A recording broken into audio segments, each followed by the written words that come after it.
उपासक फंस जाता है। सामने वाले को प्रसन्न करने की चेष्टा में कभी कभी उपासना में बाधा खड़ी हो जाती है। ये कैसे संतुष्ट होगा? ये बहुत बड़ी कमी है। इसी को कहा गया है दया बिना साधु कसाई, और दया करी तो आफत आई। सामने वाले को परमार्थ का उपदेश करके दूर हट जाना चाहिए। वो पकड़े परमार्थ को तब तो उसको निकाला जा सकता है, और यदि कहीं कि इसको संतुष्ट करके निकाला जाए तो वो कभी संतुष्ट नहीं हो सकता। ऐसी नीच वृत्ति होती। जितना आप उसको निकालने की चेष्टा करेंगे उतना ही वो आपको दलदल में धंसाता जाएगा।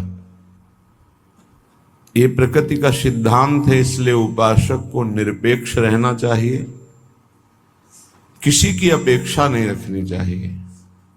ये अनुभूत बात कह रहे हैं। जो संतों से अनुभूत है वही हृदय में अनुभव में आता है। उपासक को यदि कभी ऐसा अवसर मिले कि किसी को भगवत मार्ग में बढ़ाना है तो वो ये ध्यान रखे कि हमें अपने को बचा करके इसको निकालना है। कहीं उसके मन की संतुष्टता के द्वारा हम परमार्थ निरूपण करेंगे तो वो कभी नहीं निकल पाएगा, क्योंकि उसका मन ये समझ जाएगा कि हमारे अनुकूलता को लेकर ये विचारवान है, हमारी अनुकूलता के लिए, बस वो आपको रौंद देगा। और परमार्थ का उपदेश दिया और निरपेक्ष हो गए और वो आप पर आसक्त होता चला जा रहा है, वो निकल जाएगा। त्रुटि यही हो जाती है उपासक से कि इसको कैसे संतुष्ट करूं, वहीं उसका पतन हो जाता है। पतन अपने आराध्य देव का चिंतन छोड़कर मांस के लोथड़े शरीरों का चिंतन होने लगता है। ये कैसे राजी रहे, वो कैसे राजी रहे, परिवार कैसे राजी रहे, भगत कैसे राजी रहे। निकले थे हरि को राजी करने के लिए और हो गया प्रपंच को राजी करना। ये बहुत सूक्ष्म बात है। ये शास्त्र सम्मत और हृदय सम्मत बात है, दोनों के अनुभूत। यदि भगवत मार्ग में आगे बढ़ना है तो किसी को संतुष्ट करने का भाव खत्म कर दे। शास्त्र सम्मत उपदेश है, पकड़ना है पकड़ो, नहीं पकड़ना है तो डूबो। तभी आप परमानंद का अनुभव कर सकते हैं, नहीं तो आपको फंसा लिया जाएगा। ये सूत्र उड़िया बाबा का है, दया बिना साधु कसाई और दया करी तो आफत आई। बीच में समझो, दया नहीं तो साधु कैसा, और दया की तो फंस गए। तो कौन सी दया आपका परम कल्याण में सहयोग कर सकती है? जो याद को ना नष्ट कर पावे। दया का उल्टा है याद। जो भगवत स्मृति में बाधा पहुंचा दे, ऐसी दया में आग लगे। भगवत स्मृति युक्त प्रियता प्रभु के चरणों में और दया जड़ चैतन्य में, तब तो निकल जाओगे। और अगर भगवत स्मृति को दया ने तोड़ दिया और उसकी स्मृति चल रही तो दुर्गति पक्की है। हिरण में इतनी स्मृति आ गई कि हरि स्मृति गई तो अगला जन्म ऐसे महापुरुष का पशु रूप में हो गया, मृग रूप में। तो बहुत सावधानी का ये परमार्थ मार्ग है। कभी कभी दया में चूक हो जाती है।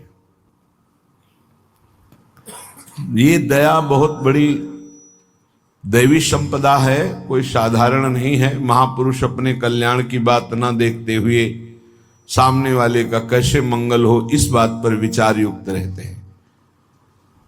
पर साधक को बहुत सावधान रहना चाहिए। इस दया रूपी सद्गुण से बचना चाहिए।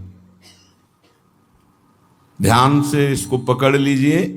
दया रूपी सद्गुण से बचना चाहिए जब तक भगवत प्राप्ति न हो जाए। दूर से दया का भाव, दूर से हृदय में कहीं इसका भाव प्रवेश हो गया कि इस पर दया करनी है, हम बड़े दयालु हैं, तो फंसा फंसाया है। भजन करने से हृदय बड़ा द्रवित हो जाता है। द्रवित हृदय में करुणा और दया की लहरें उठती रहती हैं। उसको लगता है क्या दे दूं, क्या कर दूं, कैसे ये भगवान में लग जाए।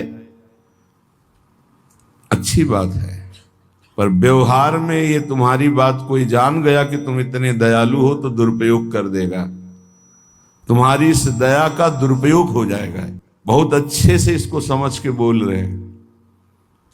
इसलिए चाहे गृहस्थ हो चाहे विरक्त हो, यदि भगवत प्राप्ति करनी है तो दया रूपी सद्गुण को हृदय में दबा दो। बाहर से निरपेक्ष और उदासीन रहो। जब कभी भगवान ऐसी सामर्थ्य दे तो निरपेक्ष होकर के उससे कोई आसक्ति न रखते हुए उपदेश कर दिया और दूरी बनाए। नजदीकी बनाया तो फंसे, ये ऐसे है प्रपंची। नजदीकी बनाया तो फंसे, और फंसे तो तुम्हारी निंदा ये करेंगे, तुम्हारे ही विपरीत चलेंगे। बहुत सावधान। जैसे डूबने वाले को बचाने वाला जाए और चतुर तैराक ना हो, चतुर इसलिए कि अपने को बचा ले, तैराक इसलिए कि उसको भी निकाल ले, तो डूबने वाला पहला काम करता है बचाने वाले को डुबोता है और ऊपर उठ के सांस लेना चाहता है। बस ऐसे ही बहुत समुद्र में, प्रपंच में कामी क्रोधी लोभी ऐसे जो जन डूबे हुए हैं, साधु का कर्तव्य है उनको निकालना, पर परम प्रवीणता पूर्वक अपने को बचाते हुए, नहीं तो पक्का डूब जाएगा। पक्का अनुभव की बात है। संतों की जो बातें होती है वो छाती की बातें होती, पढ़ी लिखी बातों में उतना प्रभाव नहीं पड़ता जितना हृदय की अनुभूत बातों पर पड़ता है। फिर अनुभव होगा कि बड़ा इष्ट कठोर है, वो हमारी रक्षा नहीं की, हमको बचाया नहीं, हम संकट में फंस गए। तो इष्ट शास्त्रों में संतों के रूप में, गुरुदेव के रूप में उपदेश करते हैं। ऐसे ही भक्ति वीडियो देखने के लिए आप मेरे चैनल को सब्सक्राइब, लाइक और शेयर करें। धन्यवाद दोस्तों।